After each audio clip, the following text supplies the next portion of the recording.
Legally, I'm the Commander-in-Chief of the Ohio National Guard. So why was Governor Strickland caught off guard when asked about our probe into bad behavior at local Guard recruiting stations? You know anything about any allegations of misconduct by the local recruiting offices in the Ohio National Guard?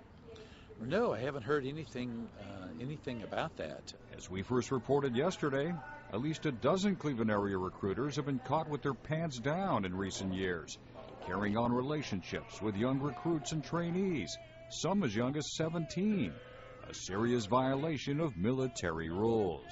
Did any of this make its way to Columbus? Yes, all of it did. Michael Norman is the former Guard recruiting operations boss for all of Ohio. He says he complained about the bad behavior to everyone, from a high-ranking colonel in Columbus to an aide to Governor Strickland. Recruiting is a small community, so, you know, all of this is going on and nobody knew. Nobody knew anything. But everybody knew. But everybody knew. But most of the out-of-control recruiters are still in the military. One of them, a sergeant who ran one of the local recruiting offices. According to statements made at a military hearing, the sergeant downloaded steamy photos of a 17-year-old recruit. I was just humiliated. In a signed statement and in an interview with 19 Action News, this former recruit says the same sergeant convinced her to expose her breasts and perform oral sex inside the recruiting office.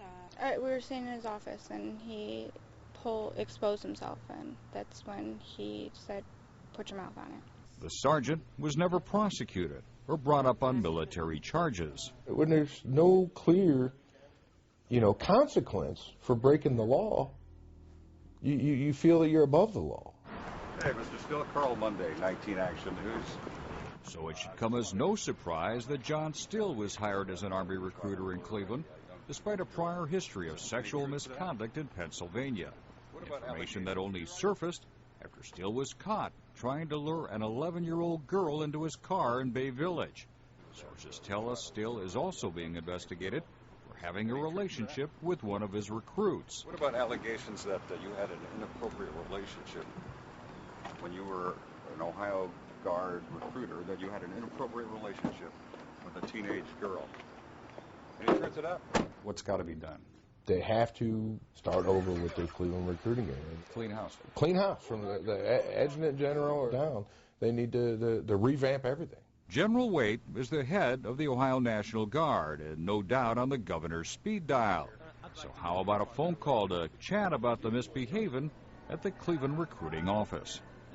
And I certainly would discuss the matter with him if such accusations came to my attention. So now that you've asked me about them, I'll give him a call and see what he may know about it, if anything. In fact, we're told the governor called the general within hours